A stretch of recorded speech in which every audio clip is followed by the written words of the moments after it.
astrale, la volonté humaine. En fait, c'est la seule volonté pour l'instant qu'on connaît. La On n'a volonté pas parlé de la volonté, c'est maintenant qu'on va en parler. c'est maintenant, oui. Mais pour faire la différence, ce qu'on connaissait ou ce qu'on connaît comme volonté, c'est une volonté où c'est une question méritoire, une question où est-ce qu'on y met de l'effort. Puis, quand, bon, il y a du savoir, de l'intelligence qui descend, c'est quoi quand ça devient de la volonté, quand il y a quelque chose, qu'est-ce qui se passe là quand ça devient actif? Parce que la volonté, pour moi, c'est quelque chose qui devient actif. Là. Il y a un geste, il y a des choses qui se passent. Quand il y a une main supramentale qui t'attrape, puis qui te pénètre, comme une marionnette, puis là, qui place ses doigts, un dans ta tête, deux dans tes deux bras, deux dans tes deux jambes, et qui commence à te faire faire ce qu'il faut que tu fasses. C'est même pas une question de C'est de la volonté. volonté. C'est même pas une question de volonté, il faudra un autre mot. Non, c'est de la volonté, c'est ça la volonté. C'est eux autres qui devraient changer de mot. Ah bon? Faudra les avertir. Il faudrait inverser la volonté. L'astral, peut-être. La volonté, quand l'humain parle de volonté, on s'est amusé souvent à dire que l'exemple que je donnais, c'était la personne qui veut travailler, de la personne qui ne veut pas travailler, la personne qui est paresseuse, elle n'a pas la volonté de travailler, on dit qu'elle n'a pas de volonté. La personne qui travaille sans arrêt, on dit qu'elle est une grande travailleuse, elle n'a pas la volonté d'arrêter. Si on lui demande d'arrêter pendant quelques semaines, elle ne peut pas, elle n'a pas la volonté de le faire. Il a manipulé à travailler. C'est ça. Alors ça, c'est la volonté humaine. L'humain, qu'est-ce qu'il fait? Dans ses structures astrales, dans sa vision psycho-émotive et théologique des choses, il par intuition, il a de l'information sur ce que va être l'être nouveau, et il en crée des contextes plagiés, il en crée des mémoires, des copies mémorielles émotivisées, pour lui permettre de se donner l'impression astrale d'être quelque chose d'important dans le cosmos. Alors, il va jouer avec l'amour, il va jouer avec l'intelligence, il va en faire de l'intellectuance, il va jouer avec l'amour, le fait qui est un des paliers du plan de la gratuité, puis il va en faire de l'amour conditionnel. Il joue avec toutes les choses, il joue avec les mécaniques de divinité pour en faire des mécaniques humaines. Il va même aller jusqu'à faire des dieux humains. Alors, c'est la même chose au niveau de la volonté. Il intuitionne la volonté de l'être nouveau, et il en fait une réplique, une copie, astralisée, terrestrifiée, mémorielle et humaine, qui va porter évidemment le même nom. Bon, moi, ça lui permet d'agir pendant ce temps-là. Ça lui permet d'avoir l'impression, premièrement, que ça existe la volonté. Alors, il faut avoir de la volonté. Parfait. C'est comme de dire, il faut avoir un bouton. Peux-tu en avoir un bouton si tu n'as pas de bouton? Compliqué, hein? Il faut avoir de la volonté. Eh bien, on fait quoi pour avoir de la volonté? Ben, tu te forces. Mais non, je me force quand j'ai de la volonté. On fait quoi pour avoir de la volonté? Ben, il faut que tu t'énergises, il faut que... Non, on fait ça quand on a la volonté. Si je n'ai pas la volonté de me forcer, je ne pourrais pas me forcer pour avoir la volonté de bouger. Si je n'ai pas la volonté de m'énergiser, je ne pourrais pas m'énergiser pour avoir la volonté de cesser de boire. Alors, l'humain se sert du principe de la volonté parce que c'est une question d'ego, la volonté humaine, la volonté planétaire, uniquement parce que, premièrement, l'humain reste mal pris avec le principe qu'il a un libre arbitre. Donc, nécessairement, il a la volonté de pouvoir agir sur les choses. Et parce que l'humain a l'impression qu'il a un principe de libre arbitre, il va dénaturer l'intuition de la volonté, qui est un des morceaux du phénomène supramental de l'esprit, et il va l'appliquer à l'expression de sa manipulation. C'est-à-dire que si, socialement, il est bien vu de pousser la roche et que personne ne le fait, quand toi, tu vas le pousser, la roche, quand tu es capable de pousser la roche, tu pourras dire à tout le monde, « Moi, j'avais de la volonté. » Nous autres, on n'avait pas de volonté. Et en plus, c'est tellement évident, même dans le langage humain, que si tu vas te vanter que toi, tu as de la volonté, tu dis carrément que c'est pas grâce à toi que tu as de la volonté. Mais malgré tout, l'humain s'en sert pour, disons, motiver, pour écœurer les autres. La volonté humaine, c'est une volonté qui demande de l'effort. Ça veut dire quoi? La volonté humaine, c'est uniquement une manipulation par collectivisme. C'est la volonté humaine. Alors, si la manipulation collective est suffisamment puissante dans ta conscience astrale, tu auras la volonté de faire ce que le collectif te demande. Alors, si collectivement, on veut que tu cesses de fumer, ben, à un moment donné, il faudra que la collectivité veuille tellement chez toi que ça puisse te manipuler à un point tel pour te donner la volonté de cesser de fumer. Mais cette volonté humaine est totalement liée au principe du collectivisme, donc au principe de l'éducation, ça va de soi. Alors, les individus, par exemple, qui sont éduqués dès leur jeune âge, comme on a au Japon une école comme ça, une école apparemment pour former des élites. Alors au Japon, il fait froid, il neige, hein? On connaît le Fujiyama pour certains, vous connaissez le Fujiyama, tu connais le Fujiyama? Montagne sacrée pleine neige. Et puis il neige, il fait froid là-dedans, et puis dans cette école d'élite-là, les petits jeunes qui rentrent là à 6-7 ans, ils ne sont pas habillés, et puis ils sont jamais habillés. Alors, l'hiver, ils vont en récréation dehors quand même. Puis s'ils pognent la grippe, ben, ils sont chassés de l'école. Il n'y a pas grands élèves, évidemment. Mais c'est une école. C'est pour ça que c'est une école d'élite, ils respirent en bas. Chez eux, c'est chez ces Japonais-là, les Japonaises. Lorsque, si un jour ils arrivent à être adultes, lorsqu'ils seront adultes, ils auront de la volonté, selon le standard nippon. Pourquoi? Parce que si à un moment donné, il fait froid dehors et qu'ils doivent aller aider quelqu'un et qu'ils n'ont pas de gants, ils vont y aller. Puis s'ils se gèlent les mains, ils vont continuer. Puis s'ils se gèlent les mains jusqu'à perdre leurs deux mains, ils vont continuer quand même. Parce qu'ils ont une volonté de faire. FER. Oui. Pas une volonté de faire. Comme le métal conduit le chaleur. Exactement, ils vont choisir les compris. C'est bien. Je ne pose pas des questions, mais il enseigne du français. C'est bon, c'est bon. Étant donné que ces Japonais-là vont avoir une volonté à caractéristiques humaines, on sait très bien que leur volonté est une volonté formée, une volonté acquise, qui provient du milieu, qui provient du collectif. La volonté de l'être nouveau, la volonté supramentale, est totalement désassujettie du collectif. Elle ne provient pas du collectif, elle est manipulée, elle est assujettie à l'intelligence. C'est-à-dire non seulement à l'esthétisme, à l'utilité. L'utilité digérée dans le contexte planétaire porte le nom d'obligation. Même si tu es obligé, ça ne veut pas dire que tu vas le faire. Mais c'est l'utilité dans le contexte humano-planétaire, son synonyme planétaire, c'est obligation. Alors, la volonté supramentale oblige l'être humain à faire ce qui se doit d'être fait, en fonction de l'esthétisme, donc de l'intelligence. Mais de toute façon, si lui est intelligent et capable, que l'intelligence le manipule, exprimer de la volonté, c'est ça. C'est qu'à ce moment-là, de toute façon, il va être en accord avec ce qu'il y a à faire. C'est même pas une question d'obligation. Oui, mais ce qui est intéressant, c'est que toi, tu vas te dire, je dois prendre le cendrier et le pousser un petit peu. Par exemple, je fais un exemple, OK? Tu n'achètes pas un cendrier. Bon. Je ne pas. Okay. Alors, tu te dis, je dois tasser le cendrier. Mais tu n'as pas le goût. Donc, tu n'as pas de volonté. Si tu avais la volonté astrale, tout le monde te regarde de travers parce que tu ne tasses pas le cendrier. Et là, tu vas s'il peut avoir la volonté humaine, assujettie au collectivisme, de bouger le cendrier. Bon. Quand tu es dans une phase de transition vers l'être transitif, si tout le monde veut que tu bouges le cendrier, tu vas avoir l'énergie de bouger le cendrier, mais tu vas en gaspiller un petit peu en chiolant. Ah, maudit, ça y est, vous le vouliez, il est bougé, là. Ça te donne l'impression que tu as un lait barbé, parce que là, tu commences dans ta subtilité à décoder que tu te fais charrier par autrui, mais pas suffisamment clair pour le savoir en termes d'information pédagogique, puis disons astro-pédagogique. Par contre, tu le sais suffisamment pour que ça te frustre de te rendre compte que tu es manipulé. Alors là, pour l'ajusteur de pensée, il va donc travailler en ajusteur psychologique, d'influence, et là, il va ajuster l'idée que j'ai pas de lait barbé, j'ai un lait barbé, je ne suis pas manipulé. C'est pour vous faire plaisir, je le fais. Parce que je l'ai bien voulu, dans le fond. Bon, c'est ça.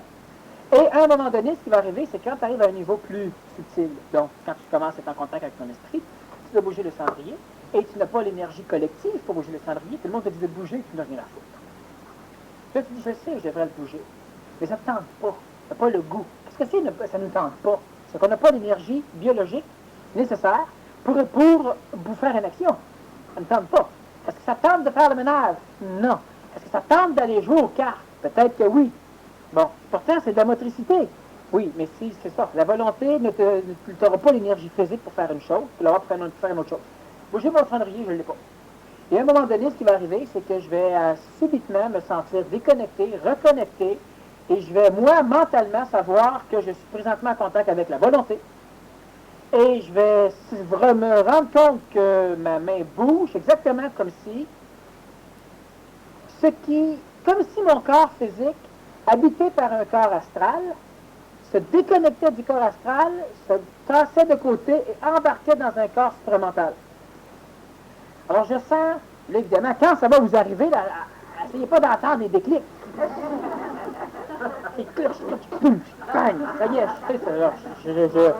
Ça peut finir en rap, cette affaire-là? Non, mais c'est rafté pas mal comme ça.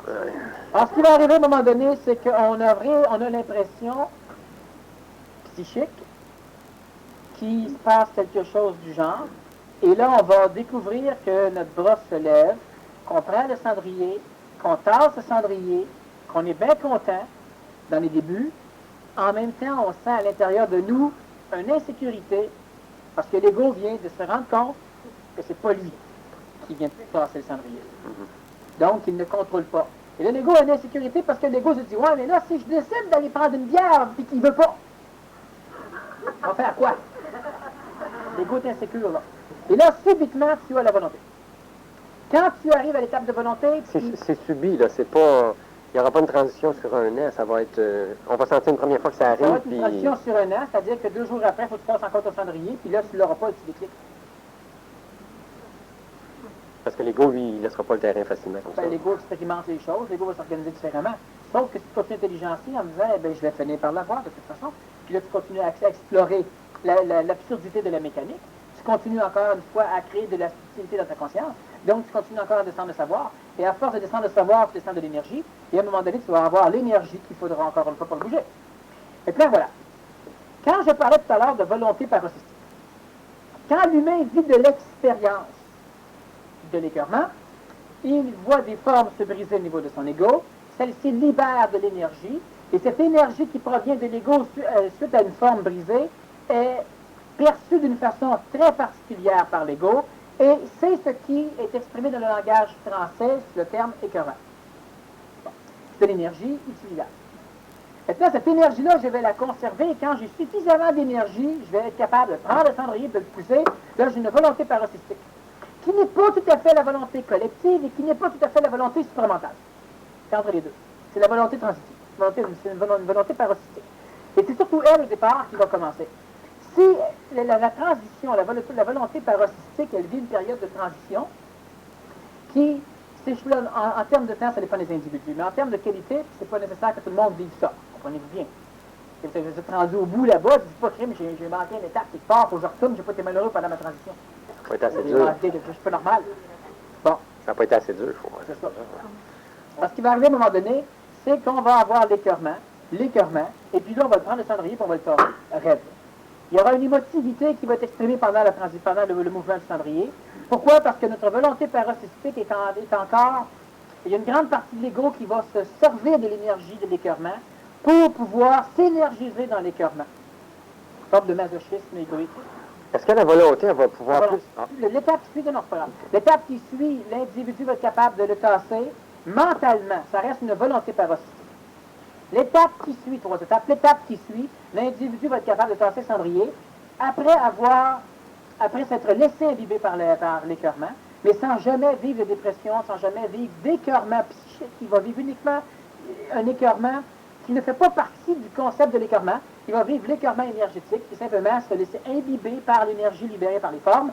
Et là, quand il aura juste ce qu'il faut, il saura comment prendre la chose et la déplacer. Ça, c'est l'écœurement paroxystique, c'est la volonté paroxystique.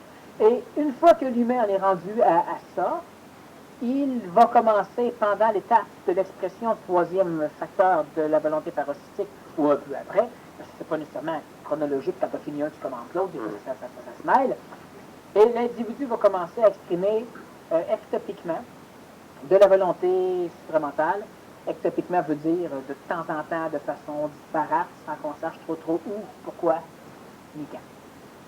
Alors, donc, quand l'individu va, au départ, l'individu va vivre l'expression de la volonté paroxystique pour progressivement se diriger vers l'expression de la volonté supramentale. La question, c'était que quand tu as des moments d'énergie paroxystique qui permettent une énergification, une énergie qui est libérée, comment faire pour que l'ego ne récupère pas ça, puis finalement l'utiliser, juste la boire ou être vivant dedans, sans laisser imprégner? C'est ça. Être vivant dedans. Être vivant dedans. Ouais. Une autre question facile, d'accord? Oui, c'est simple là, mais quand tu le vis, souvent, regarde. Tu n'as pas de barbier, donc il n'y a pas de truc. C'est simple là. Pourquoi c'est simple là? Parce que c'est ça. Oui, mais quand je suis mal pris, quand tu es mal pris, tu n'as pas assez d'énergie. Mais qu'est-ce que je fais quand je suis mal pris? Ben, tu fais, c'est une personne qui est mal pris fait. Est-ce que la parole aide à ce moment-là? Parce que la parole... Si tu as l'énergie pour pouvoir parler, ben oui. Il n'y a pas de danger de dilapider à ce moment-là? Non, ben ça dépend comment tu parles. Genre, non, entendons-nous. Parlons pour décrire ce qui se passe, pour essayer de ça dépend comment tu fais. Tu peux parler pour décrire ce qui se passe de façon à teindre ton propre sort. Non, pas dans ce sens-là, dans le sens de dans comprendre le mécanisme. mécanisme. Oui. Où ça t'amène de l'énergie? Oui. Oui, ça t'amène de l'énergie, puis non, t'en perds pas. Voilà. Elle me demande, est-ce qu'on peut en perdre? J'explique qu'on peut en perdre dans certaines situations. Elle me dit, non, pas comme ça, pas comme ça, pas comme ça. Ah, voilà. Quand tout va bien, rien va mal. En résumé. Oui. Ça, c'est correct, parce que lui, il se répond aux questions en même temps. C'est très bon. Alors, il pose une question, et puis là, je lui amène de l'énergie, et puis là, il répond aux questions. Fait que là, finalement, la saveur de sa question a changé au fur et à mesure que moi, je réponds. Puis finalement, ben là, il finit par rechercher une confirmation à ce qu'il vient de répondre à sa question, plutôt que d'en vouloir la réponse. Correct. C'est très bien. Bon, c'est amusant en plus. Une autre question, enfin? Ah, sûrement. Donc, si je comprends bien, c'est qu'il n'y a pas de... Il y a une Oui, transition. donc, je comprends bien. Hein? Il n'y en a pas un qui le manque, celle-là. Donc, si je comprends bien. C'est parce que si je comprends mal, ça va mal partir. Il faut aussi bien comprendre. Oui, mais je n'ai pas besoin de dire ça, tu n'as qu'à parler. OK. Il y a la transition, il n'y a pas d'heure fatidique à minuit, ça devient de la volonté. Là. C'est une transition graduelle. C'est qu'à mesure que tu es capable d'exprimer et de conserver l'intelligence, tu vas être rendu apte à exprimer de la volonté. Ce qui est extrêmement important pour l'humain, c'est de bien comprendre que le savoir est une question d'énergie et non pas de compréhension. La conscience ne demande pas de comprendre. L'ego a besoin de comprendre dans l'archétypalité de ce qu'il est. C'est-à-dire que, du point de vue du fait que c'est un ancêtre, c'est de la mémoire. L'ego a besoin de comprendre à un moment donné pour être capable de tolérer le contact avec l'intelligence, de tolérer le contact avec la conscience. Et au niveau de la conscience, quand la conscience est suffisamment présente, elle n'a plus à informer l'ego. Donc, elle n'a plus besoin de justifier sa présence en face d'un ego en lui donnant des explications qui vont confirmer des prophéties, des théories spirituelles ou scientifiques ou des attentes émotives. Quand la conscience de l'homme est suffisamment développée, il se coupe totalement de l'obligation d'informer archétypalement l'ego. Il va informer néotypalement l'ego, c'est-à-dire qu'il va reformer l'ego pour le créer, pour l'anégoïser. Quand on en est rendu à une mécanique comme ça, ce qui arrive, c'est extrêmement intéressant, c'est que l'être humain qui sait que l'intelligence, le savoir, c'est de l'énergie, lorsqu'il commence à toucher à avoir cela, il devient un être extraordinairement patient. Il devient un être tolérant, mais il devient un être qui est capable d'exprimer de la tentative. Il est extrêmement patient tout en étant totalement actif. Ça veut dire quoi? Ça veut dire que l'être humain, l'être nouveau, rendu à ce moment donné-là, il est capable de voir l'énergie descendre chez lui. Il est capable de prendre conscience qu'il n'a pas l'énergie nécessaire pour bouger le cendrier, donc pour créer une action, même si l'action est intelligente. Et il ne peut pas vivre la démoralisation. Il n'est pas frustré de ça. Il ne vit rien au niveau de son facteur émotif. Il se rend compte que ce n'est pas le temps encore pour lui que d'exprimer la volonté. Et quand ce n'est pas le temps, ce n'est pas une question de chronographie. C'est pas une question de... C'est pas relié au phénomène du temps dans le sens que c'est pas ton temps. C'est simplement que ce n'est pas prêt. C'est comme quand le moteur est pas assez chaud, c'est pas le temps de partir, il peut s'étouffer. C'est pas un temps biblique, c'est qu'il n'est pas assez chaud. Ouais. Bon. Mais alors, si on est à ce stade-là, ça veut dire, dans le fond, qu'il n'est pas loin. ça n'a rien à voir. On ne bouge pas. La distance, c'est un parallèle dangereux. Il n'est pas loin dans le sens de vibratoirement. Il n'est pas loin de pour. Il est tout. L'humain, parce que on essaie trop souvent de faire des parallèles entre la matière et ces choses-là. C'est très fonctionnel. Je vais vous expliquer une chose. Les parallèles, c'est un parallèle que je fais. Les parallèles entre la matière et l'évolution se font bien parce que l'évolution tire sa source de la matière, c'est-à-dire de l'expérience, donc de la mémoire. Alors, tu évolues comme sur un sentier, semé d'embûches, et ben voilà, c'est bien correct. La conscientisation est extramémorielle. Elle se fait en dehors de la mémoire. Et là, quand tu commences à faire des parallèles entre les choses matérielles qui ont de la mémoire, de l'énergie vitale, parce qu'ils maintiennent leur forme, et une chose qui fait partie de l'extramémorialité, on ne peut plus fonctionner. Donc, la conscientisation, t'es pas plus près, t'es pas plus loin, tout ça devient faux. Et ça sert uniquement à l'illusion de l'ego, qui recherche toujours à se qualifier de gagnant qui est plus près que les autres, et qui sert aussi, ça lui sert aussi évidemment à se mortifier dans l'astral, comme quoi il est perdant, s'il est plus loin que les autres. C'est quoi être prêt? Ben, ce que je voulais dire, c'était pas une question de temps, c'est une question... Mais j'explique quand même qu'il faut qu'on change, quand on parle de la conscience, qu'on ne fasse plus de parallèles comme ça contre nous. Je peux le faire de temps en temps quand je m'adresse à des individus qui commencent, il faut leur donner la possibilité de suivre. Entre nous, il faut qu'on oublie ça. Tu n'es pas plus près. L'individu qui vit cela n'est pas plus près, puis il va t'expliquer pourquoi. Parce que ça peut être dans une heure, ça peut être dans 25 ans, ça peut être dans 25 000 ans. Alors, toi, tu dis, bon, ben, moi, mais dans mon cas, moi, c'est dans une heure, dans 25 ans ou dans 25 000 ans. Dans ton cas, toi, c'est n'importe quel des trois. Ben, ce que je voulais Et dire... honnêtement, je sais, mais je sais en même temps, Oui. mais honnêtement, c'est n'importe quel des trois. L'humain, Oui. il veut toujours avoir une chronométrie. OK? Dans combien de temps que ce n'est pas une question de... Le temps n'existe pas. On va dire, faut pas te fatiguer, mais pas vite. Dans le chemin que vous suivez, le temps n'existe plus. Alors, ça devient totalement irresponsable du point de vue de la communication que de dire qu'un humain conscient est plus près d'une étape qu'un autre. Sommes-nous près de l'an 2000? Oui, on est à 8 ans de l'an 2000. Bon. Sommes-nous près de l'ère du Verseau? On est dedans. Bon. Sommes-nous près de... Bon, tant qu'on parle évolutif, ésotérique, méritoire, lunatique, etc., tant qu'on parle de ces choses-là, on peut faire des parallèles entre... il est plus grand, il y a une grande évolution, c'est une belle âme. On peut faire des parallèles. Mais avez-vous déjà vu ça, une âme? Bon, une belle âme, ça ressemble à quoi? C'est bleu, ça fait des fossiles, c'est comment? Bon. Quand on parle de conscience, on ne peut plus faire de parallèles comme ça. L'individuel transitif, quand il est rendu à un point où il est capable de voir qu'il ne peut pas bouger quelque chose, qu'il ne peut pas agir alors que c'est intelligent qu'il le fasse, il constate. Qu'est-ce qu'il fait? Ben, il fait rien. Au mieux, il va intelligenter les choses pour engendrer chez lui l'écœurement et que c'est niaiseux que je ne puisse pas bouger. Puis là, à un moment donné, il va même se dire, par exemple, ce serait pour pouvoir prendre une bière, il faut plus qu'il en prenne. Alors, il va même se dire, ben, il va en prendre vite, sa bière! Avant qu'on l'accroche! Pour qu'il puisse pas prendre. Ça vite, il mange son gâteau bien vite, là, puis donc, dans la crème glacée des cossins, puis envoie des bien vite, pour éviter de se faire avancer par l'intelligence. Sauf que s'il intelligencie les choses, même une fois qu'il est fini, il dit pas, ça y est, mais ça qu'on fait avoir. Non, il observe le fait que c'est pas lui qui a contrôlé, que c'est pas la volonté supramentale. L'antique religion parle de volonté divine. La volonté du Père. Lui, il va constater que c'est pas la volonté, c'est pas la volonté qui a agi, c'est la mémoire, c'est la tradition spirituelle, c'est des besoins, etc. L'individu qui vit ça, il n'a qu'à constater. Mais pas constater émotivement, pas constater encore que encore, ça fait référence à quoi? Ça fait référence à quoi encore? Encore, c'est une question de temps. Et voilà. Et comme la conscientisation est extratemporelle, tu ne peux pas constater encore que ça n'a pas de valeur. Dans le mot encore, tu ramasses à peu près toute énergie qui te permettrait d'arriver à la volonté créatrice. Bon, alors tu constates que c'était pas ça. Et dans l'instantané. Puis là, si on te ramène encore le goût de recommencer, tu constates dans l'instantané, pas encore, dans l'instantané, il y a des choses, on va faire qu'on travaille dur en maudit dans l'astral pour achever tes affaires. Puis on peut parvenir encore tes affaires. Ben, tu prends encore la crème glacée, tu manges encore la crème glacée. D'après ça, tu constates que tu t'es fait avoir. Que c'est pas la volonté, donc que c'est pas ton esprit qui a contrôlé. C'est juste ça que l'humain doit faire.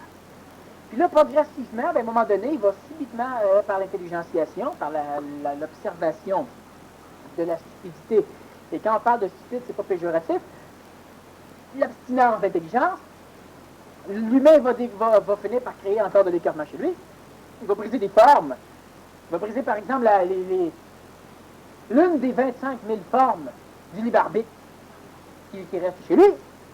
Puis là, il est emprisonné, parce qu'il se rend compte que c'est pas ça qu'il veut faire. Puis il se rend compte. Quand on mange la crème glacée, il arrête. Puis là, il se rend compte que c'est pas ça qu'il fallait faire, que c'est pas bon pour lui, que c'est ridicule, puis qu'il s'est fait avoir. C'est tout, il se rend compte de ça. Et là, ça va briser des formes, qui ne pas des barbites comme si. Il en brise une, il en a un paquet. Parce qu'il y en a qui savent qu'ils n'ont pas des barbites quand ils viennent pour parler avec le patron. Mais ils sont convaincus qu'ils ont les barbites quand ils prennent leur automobile. Les barbites, là, il est disséminé chez l'humain. C'est un gros concept, puis tu as un paquet de petits concepts qui ont été associés à peu près à tous les événements que tu penses avoir fait. Hein? Parce que quand tu as fait un événement, tu penses que tu associes la mémoire du libre-arbitre à la mémoire de l'événement, parce que tu es convaincu, c'est tout un schéma d'expérience. J'ai réussi, j'ai fait ceci. Alors, tu vois un petit concept de libre-arbitre. Quand tu brises des petites bulles de libre-arbitre, ben là, tu vas finir par avoir suffisamment d'écœurement pour être capable, la prochaine fois que tu viens chronologiquement par là, c'est quelques minutes après, on te demande encore de prendre la crème glacée, ben là, tu as suffisamment d'écœurement, tu vas être capable de prendre la crème glacée et la foutre aux poubelles. Ça, c'est une volonté paroxystique. L'individu qui est capable de vivre ça, donc qui relaxe, qui observe. Observez pas comment laid vous êtes. Vous n'êtes pas laid, pas vous autres. L'individu qui ne fait qu'observer en intelligençant. Ben, à un moment donné, celui-là, là, il s'utilise, c'est pas s'utiliser, évidemment. Et puis, progressivement, il finit par parvenir à exprimer suffisamment d'énergie chez lui que là, subitement, va commencer à s'enclencher le processus de la vraie volonté, donc de la volonté. Et le processus de la volonté, l'individu, tu peux pas dire qu'il est près ou il est loin, parce que ça n'a rien à voir avec une question de temps, c'est une question de principe. Il faut comprendre l'idée. Horizontalement existe le temps. Donc, si vous partez de là, pour aller là, ça prend un laps de temps. Verticalement, il n'existe pas de temps. C'est ici, tu peux être là, là, là. Donc, 10 pouces de haut, 1 pouce de haut, 20 pieds de haut, ça n'a rien à voir au niveau du temps. Puis c'est pas mieux à 25 pieds qu'à 1 pouce, ça n'a rien à voir non plus. Il n'y a pas de comparaison comme ça. L'individu, là, on parle par exemple à 1 pied. L'individu qui était à 1 huitième. Mais là, peut-être que je suis plus près que celui qui ça n'a rien à voir. Pourquoi? Parce que subitement, tu te ramasses n'importe où. Il n'y a vraiment plus question d'être près. Le temps, l'espace, ça n'existe pas là-dedans. Alors, pour la conscientisation, quand on veut descendre de l'énergie en la déformant le minimum avec les concepts, on doit purger tous les concepts qui vont s'adresser à la conscientisation de l'illusion qui est l'espace-temps. Ça, il va rester des mots. Donc, avec les mots, il reste encore de l'illusion de l'espace-temps. Mais on va purger au maximum. On cesser d'être près, d'être loin, puis il y a encore du chemin à faire. Puis, non, parce que c'est même pas ça. C'est exactement comme de dire à quelqu'un, pour démarrer ton automobile, il faut que tu mettes la clé, il faut que tu rentres, premièrement, tu débarres la portière, tu rentres, tu t'assois, t'attaches ta ceinture, tu ajustes le boulerier, tu mets la clé dans l'émission. La personne va dire, tabarnouche, il y a de la farine à moudre avant que j'y arrive. Là, tu dis, non, il n'y a rien à voir avec la farine. Peut-être le gars va dire, oui, moi, je moude la farine à chaque fois que j'ai accompli un geste. Bon, fait que lui, il débarre l'auto, il va moudre la farine, il rentre s'asseoir, il moude la farine, il amène son petit minette, il attache sa ceinture, il moude la farine. Fait que là, il décrit tout ce qu'il faut faire, puis lui, il dit, il n'a pas fait une moude. Il voit ça sur une période. Non, c'est pas ça, c'est que la farine n'a rien à voir là-dedans. Mais lui, il ne comprend que s'il est capable, si on parle d'un être qui conscientiserait uniquement son action en fonction du nombre de fois qu'il va moudre de la farine. Oui, mais c'est un exemple pour dire qu'il ajoute quelque chose. Il ajoute Même quelque chose pas, dans le temps. faites quoi aujourd'hui? Rien. Ben, crime, je t'ai vu réparer le toit, charge le pneu automobile, pelleter l'entrée, puis peut-être t'as rien fait. T'as rien fait. Rien. Il n'a pas voulu de farine dans la journée. Lui, il peut voir qu'il a vécu quelque chose s'il a moulu de la farine. S'il a moulu 40 fois de la farine, il a fait 40 choses. Pas la farine. Bon, il répare son pneu, il moude de la farine. Il répare le toit, il moude de la farine. Ça fait quelque chose aujourd'hui. Oui, j'ai réparé mon pneu, puis j'ai réparé le toit. Puis la farine, comment la farine? La farine, c'est sa mesure de choses. Bon, moi, qu'est-ce que tu as fait aujourd'hui? J'ai donné un cours. Puis le temps. C'est quoi le temps? Ah oui, mais le temps, c'est ta mesure. Donc, tu dis pas, j'ai fait du temps. Sauf Christophe, évidemment. C'est impressionnant. Mais si tu as réparé, dans ta journée, tu as réparé ton toit, ton auto, tu as enseigné, tu as coupé ton gazon, tu as passé la souffleuse. En une demi-seconde. Tu as voyagé aussi. Oui, tu as voyagé un peu. Ah, le gazon, c'est un autre pays, c'est ça. Mais en une demi-seconde, qu'est-ce que tu as fait aujourd'hui? Ben, rien. Tu as passé presque 24 heures à rien faire. Tu as bougé une demi-seconde de temps. Ça ne dirait rien. Tu n'as rien fait. Tu comprends l'idée? Bon, l'humain, c'est la même chose. On est toujours en train d'essayer de mettre de l'espace et du temps au niveau de la conscience. Ces valeurs-là n'existent pas dans la conscience. Donc, si tu ne peux pas, parce que l'humain a de la difficulté, pourquoi? Parce que c'est parce qu'on vit tout ça dans le temps. Ben oui, tu vis tout ça dans la farine. C'est ta valeur de mesure de ce qui s'est passé, de ce que tu as fait. Le nombre de fois que tu as moulu de la farine, du grain. Bon. Mais pour l'humain, c'est le temps. Tu chronomètres. C'est banal. Bon. Moi, j'ai écrit un livre en 2 heures. Faut pas que j'aille m'inventer. Personne ne va l'acheter. Pas cher. Mais c'est une question, parce que les gens ne peuvent pas comprendre. J'ai écrit un livre dernièrement, qui va sortir en février. Bon, c'est un décrochage scolaire. Je l'ai écrit en quelques jours. Vraiment, vraiment, il est banal. Puis ça, si je faisais d'autres choses pendant ce temps-là. Puis le livre a 250 pages, puis c'est une petite bombe, c'est intéressant. Il est écrit en pas grand temps. Bon. Le livre a une énorme valeur parce que les individus vont évaluer la valeur du livre en fonction de ce qui est dedans. Et ça a de la valeur, ce qui est dedans, parce que ça prend du temps aux autres à comprendre ce qui est dedans. Et ça a de la valeur parce que quelqu'un va se dire, tabarouette, pour avoir écrit tout ça au complet, moi, ça m'aurait pris. Bon. Là, donc, eux, parce que l'humain collectif, ils vont s'imaginer que ça m'a pris un laps de temps au sein d'écrire, j'ai fait de la recherche. J'ai fait de la recherche. J'ai écrit des choses. Sauf, là, ce qui va arriver, c'est qu'une personne va dire, ouais, mais c'est beaucoup de travail. Si je dis, j'ai pas voulu beaucoup de farine, non. Ils ne comprendront pas. Parce que je me sers d'une autre échelle de valeur. Mais si je leur dis quelques jours, bien là, ça n'a pas de sens. Ça vaut C'est moins rien. bon. C'est plus bon. La conscience, la même chose. L'humain est bâti de la même façon. Celui qui arrive vite, là, tu sais, pour la majorité des humains, ça n'a pas de valeur. Le temps. On a une évaluation. Alors, c'est pour ça que je te dis, est-ce que tu es prêt? Être prêt, c'est quoi? Quand je dis souvent que c'est pas la distance, la vitesse de déplacement qui compte, c'est une façon populaire d'exprimer l'idée qu'on parle pour rien. Il n'y a pas de temps. Mais sans, je ne veux pas revenir en arrière tantôt, mais quand je parlais prêt, moi, c'était dans le sens que tu as une attitude où tu es prêt, justement, prêt, PR, Non, à essaye pas. laisser aller ça. Essaye pas. Essaye pas. C'est sûr, au fur et à mesure qu'on avance, tu as juste ta conscience, tu as juste ta pensée. Non, je ne voulais pas revenir là-dessus, mais c'était juste une question de... Je reviens pareil. Je ne vais pas revenir là-dessus, à cause que, puis ouais. J'en reviens quand même dessus. Continue après. Oui, c'est ça. Mais c'est une question où tu es dans une attitude où si tu t'aperçois que C'est aussi il faux. se passe C'est ça, aussi faux.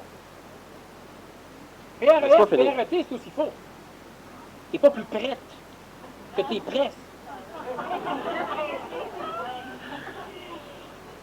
faut pas être empressé. C'est quoi être prête? Prêt Être avec le T. Dans la conscience. Tu l'as ou tu ne l'as pas? C'est quoi être prêt? Ça veut dire que ça ne s'applique pas. Et non. C'est une question... c'est l'ego qui, lui, s'évalue où est-ce qu'il est rendu. Il ne s'évalue même pas ce qui est rendu. Il essaie simplement d'avoir des paramètres de Oui, mais rien c'est à ça. moudre. C'est parce que lui, il veut pas être n'importe où. Il veut être quelque part. Quelqu'un qui est prêt, PRET, ça devrait prendre moins de temps pour arriver. Ben, je dirais même que si Non, mais c'est ça. c'est qu'il devrait être rendu, finalement. Mais non, mais égoïquement, quelqu'un qui dit, moi, je suis prêt, ça veut dire que ça me prend moins de temps pour arriver. Hein? Je suis prêt à passer mon examen. Donc, je peux sauver du temps, je peux continuer à étudier. Ouais. Celui qui est prêt à PRES, ça va prendre moins de temps pour arriver. À côté. Ça va prendre moins de temps que celui qui est à 1 kilomètre. C'est toujours une question de temps. Être prêt, c'est une évaluation temporelle. Puis l'humain, j'avais inventé un autre mot intéressant pour désigner la race aujourd'hui, en tout cas. L'humain, actuellement, évalue tout en fonction d'une mécanique temporelle. Et il attribue de la valeur au temps d'usure que tu passes. Donc, tu n'as aucun mérite si tu n'as pas pris du temps. Bon. Et si tu souffres, ça te prend un temps de t'en remettre. De toute façon, tu as du mérite quand même, OK? Dans la conscience, il n'y a pas de ce vecteur. Il n'y a pas d'espace, il n'y a pas de temps. Ça fait partie des mécaniques et de l'illusion. L'humain qui ne comprend pas encore, l'humain qui n'est pas capable de laisser ses vibrations s'harmoniser avec la vision de l'intemporalité et de l'immatériel, aura toujours des difficultés égoïquement, même égoïquement, à abandonner la valeur émotive de la confiance pour la remplacer par la valeur anémotive de l'absence de doute. Tu n'es pas plus prêt, tu n'es pas rien. L'humain qui est là, il n'est pas plus prêt d'exprimer la volonté, c'est un nectar qui est instantané. Puis, ce qui se passe dans la conscience au niveau de l'état d'instantanéité n'a rien à voir avec ce qui se passe dans la chronométrie matérielle où tu vis. Autrement dit, quand tu fais du tai chi, par exemple, tu lèves les bras, bon, tu fais des symétriques, intéressant. Et puis là, tu vas dire, rendu à certaines étapes du mouvement, j'obtiens une conscience, une forme de samadhi. Et puis ça me permet ça m'a dit qu'un jour, il va se passer, bon.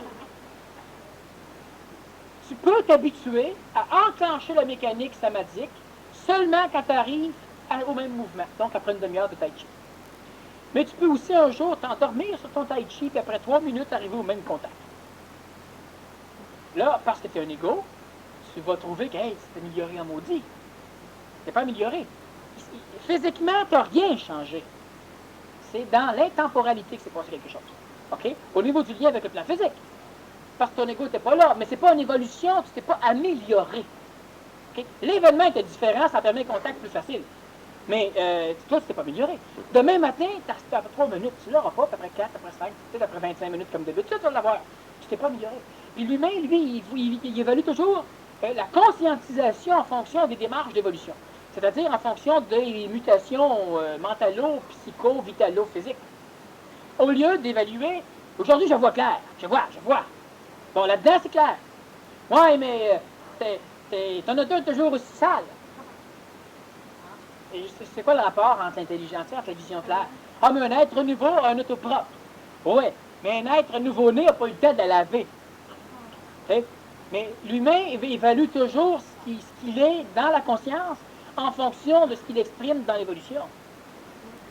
Ça crée un paquet de problèmes parce que dans l'évolution, on vit des expériences pour placer des choses, pour transformer les codes physiques, pour permettre la descente de l'intelligence. Sauf que les mécaniques dans l'intelligence bougent différemment. Ton troisième cerveau n'est pas assujetti à l'espace-temps.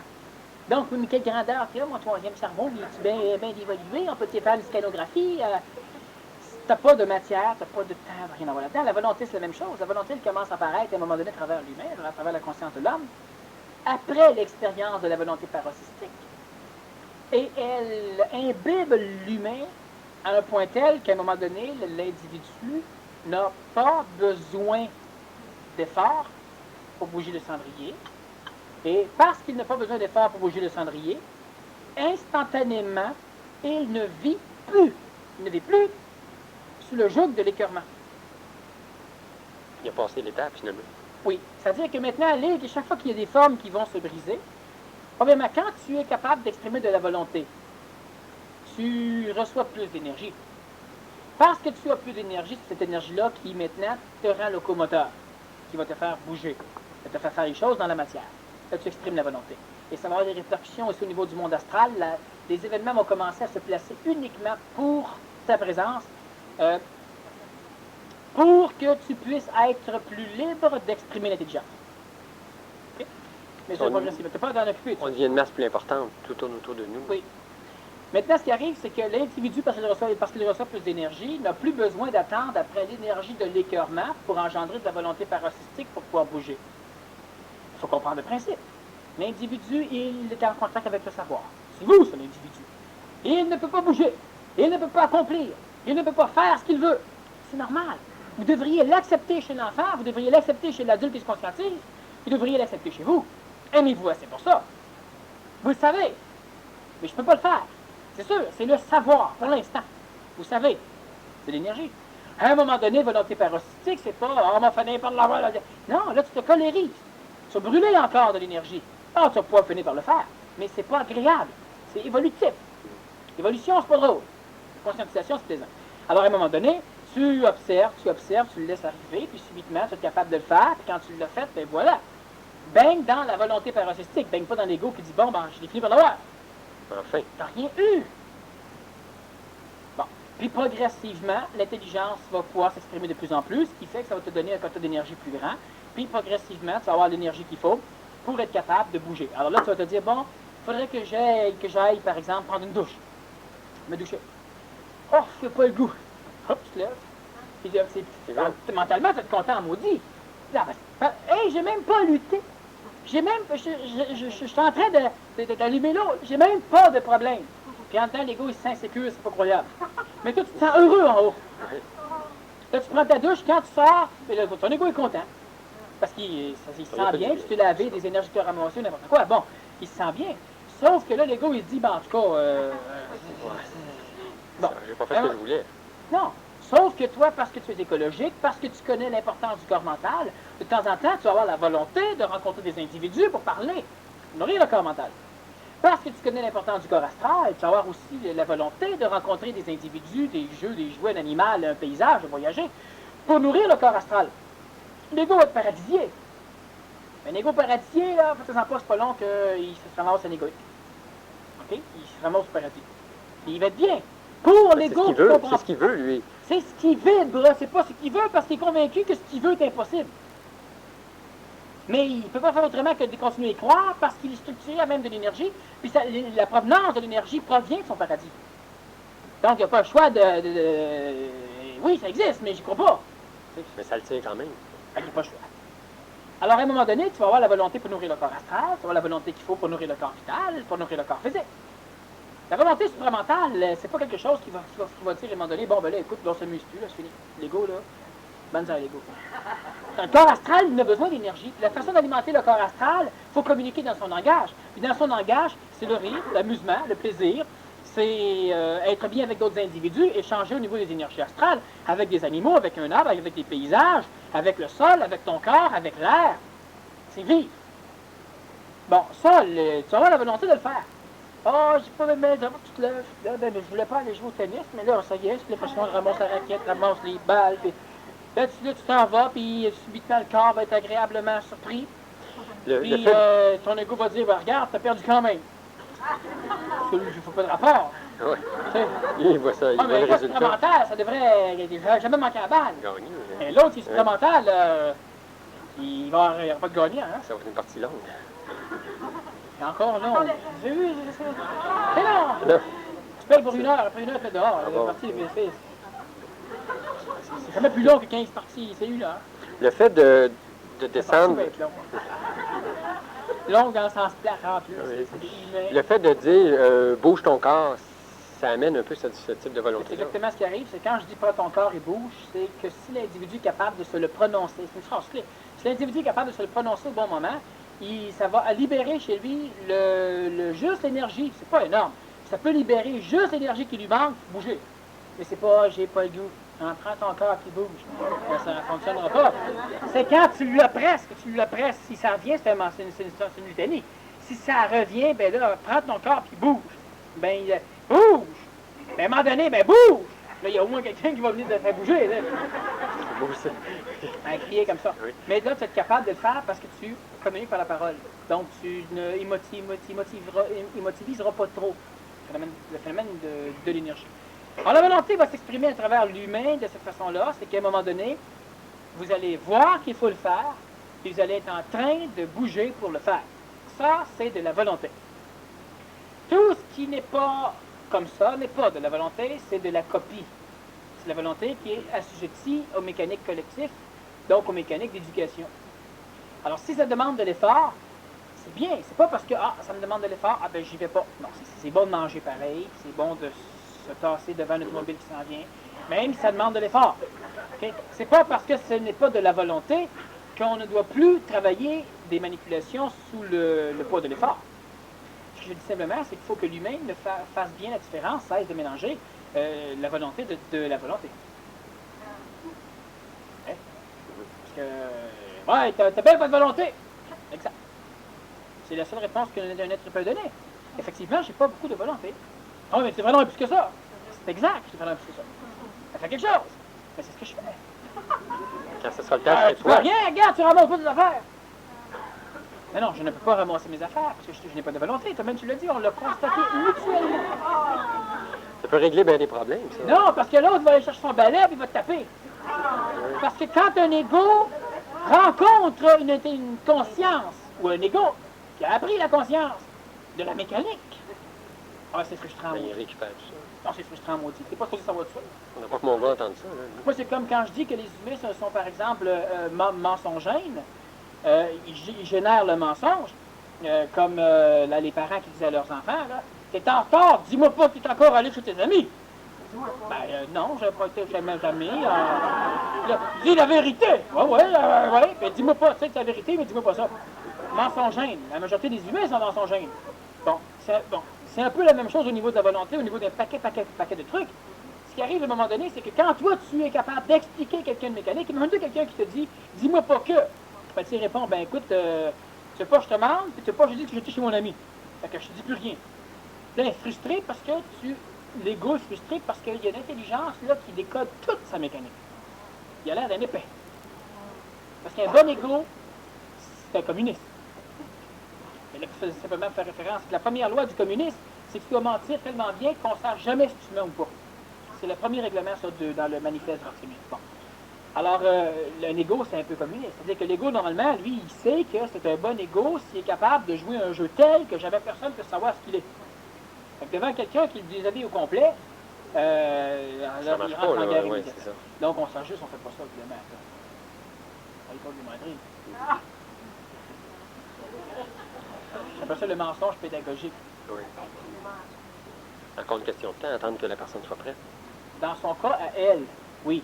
Elle procède de l'évolution. Elle a besoin du temps. Son temps, qu'est-ce que c'est son temps? Son temps, c'est la répétition d'expériences au niveau de l'ego pour engendrer des mémoires suffisamment construites au niveau de l'ego pour que l'individu puisse avoir dans sa mémoire des facteurs d'acceptation du neuf. Elle, c'est une question de temps. Par exemple, tu es capable maintenant de flotter dans les airs. Alors, quand tu arrives devant ton patron, tu marches à terre. Bon, tu ne flottes pas dans les airs. Ils ne pourront pas l'accepter. Lui, il n'est pas prêt. Dans tous les sens du terme, lui, il a besoin de temps. Alors, à un moment donné, tu marches un peu, puis là, tu fais un saut de 3-4 pieds, sans effort. Tu vas des 4-5 pieds, puis 5-6 pieds, puis 7 pieds. Ah, il va commencer à jaser à un moment donné, c'est sûr. Sauf que, progressivement, tu vas pouvoir lui expliquer, puis s'il doit sauter souvent, il va finir par accepter. Lui, c'est une question de temps.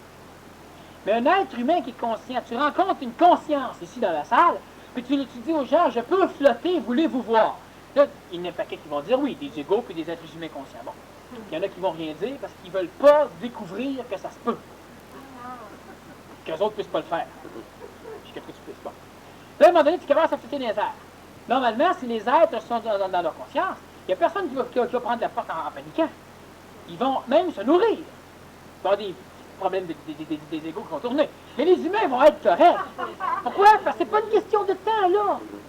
La personne peut dire après, oui, mais chaque fois que je le vois voler, je t'inspire. L'ego, lui, a besoin d'une question de temps pour s'adapter, mais pas l'individu. OK? Moi, mais gars, je ne dois pas être prête encore. L'ego n'est pas prêt. L'ego a besoin qu'on répète. Imagine-toi là, que tu es un petit peigne, là. Espèce de couche pour indigène. Bon, un peigne, tu es dans la jungle, tu n'as jamais rien vu d'autre que des singes.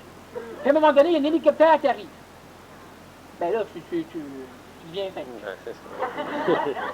La panique.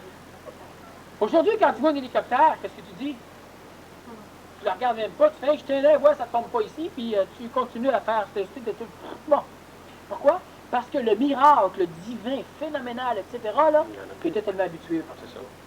Ça a pris une question de temps. Alors, au niveau des humains, oui, ils ont besoin d'un temps. Au niveau de l'être conscient, vous êtes réveillé, il flotte dans les airs, puis vous êtes tout là en disant, ben, tu sais, ça fait longtemps que c'est évident, de toute façon, il fait. Bon, on se passera pas en tête. Là, il y a une photo volante qui traverse la salle au complet, là, vous allez dire, tiens, il y a une photo qui est passée. Il n'y a pas plus de temps. Vous n'aurez pas besoin de temps d'adaptation. La Terre au complet se déformerait, puis il se passerait n'importe quoi, puis ça serait correct. C'est pas une question d'être prêt. Mais au niveau des égaux, au niveau donc de l'humain qui ne vit pas dans la conscience, ben là, c'est évident que tout est basé sur une question de temps. Il ne faut pas y aller une soucoupe volante de même, il va en faire une religion tout de suite. La conscience, je cherche à l'amener, la conscience, je cherche à l'amener une question de vivre dans le temps. C'est qu'elle doit vivre dans le temps sans être dedans. Non, c'est parce que moi, mon corps, il se déplace dans le temps. Laisse-le se déplacer dans le temps. Est-ce que tu as déjà essayé de manger un hot dog par les oreilles? Non. Même si j'avais essayé, je ne le dirais pas, là, mais... Donc, essayez d'autres choses. Puis, il y a déjà ces granos-là, lui, hein, il méditait, puis il se mettait 2 bâtons dans ça des oreilles, là, puis... Mais, il faut quand même que ta bouche se nourrisse. Pourquoi tu n'essaies pas de nourrir tes oreilles avec des hot dogs? Ben, c'est pas client, ça n'a pas de bon sens. Ça va mieux par la bouche. bouche. Dans la conscience, là. Ça n'a rien à voir ce qui se passe dans le plan physique. Okay? Oui, mais il faut bien que tes consciences, on puisse la mettre dans le temps, parce que j'ai quand même un corps physique. Oui, mais là, chaque faut fois que tu bouges ton corps... mes oreilles, parce que j'ai quand même une bouche. Oui, mais chaque fois que tu bouges ton corps, c'est pour... La conscience n'a rien à faire, elle. Imagine ceci. Ta vie biologique actuelle, je ne parle pas de celle de tes vies antérieures, celle de tes vies postérieures. Ta vie actuelle, c'est 1 milliard de photos de toi à raison de 24 copiables par ton œil à la seconde, on va dire. Ça. Mais l'absolu, lui, il englobe tout ça complet. OK? Fait que lui, il se dit pas, là, il y a le temps là-dedans, là, le temps là-dedans. Il a bien de temps à comprendre quand il dit, hey, je suis là. Et il dit, oui, t'es là. Il prend toutes les 1000 images. Là ou là, ça n'a pas n'importe quoi. 1 milliard d'images, c'est ça. Je suis où? Toi, là-dedans, tu te dis, oui, mais là, je suis présentement ici. La conscience, elle n'a rien à foutre que tu sois là. Parce que c'est pas l'expérience planétaire qui est importante pour elle. C'est la valeur exprimée dans le corps physique, et pas dans une question de chronologie, pas dans une question de temps. L'intelligence qui passe par moi, là, elle se demande pas, bon, il est-tu en conférence, là, pour qu'on aille jaser, là? Elle n'a pas besoin. Bon, n'importe où je vais être, si l'intelligence est là à descendre, elle descend. Là, l'intelligence, elle se dit pas, il y a tout du monde pour entendre. Ça peut être ma chatte, ça peut être mon mur, ça peut être moi-même, mon miroir, ma femme, mes enfants, mes amis, n'importe qui. Ça n'a aucune importance. L'intelligence est totalement absous, elle est désassujettie de l'événementiel planétaire. Donc, elle n'attend pas après l'individu. L'expérience de l'individu, lui, crée de l'évolution, puis ça, c'est régi par le temps. C'est-à-dire que l'expérience temporelle de l'individu fait en sorte que l'individu se casse la gueule, que l'individu ramasse l'expérience, que l'individu ramasse la frustration engendre le mental engendre l'écœurement engendre l'anégoïsation, l'ajusteur de pensée, puis le contact avec l'intelligence. Mais ça, c'est dans le plan planétaire. Dans le plan planétaire, les expériences, tu vis n'importe quoi parce que génétiquement, on solidifie ton corps physique par l'émotivité.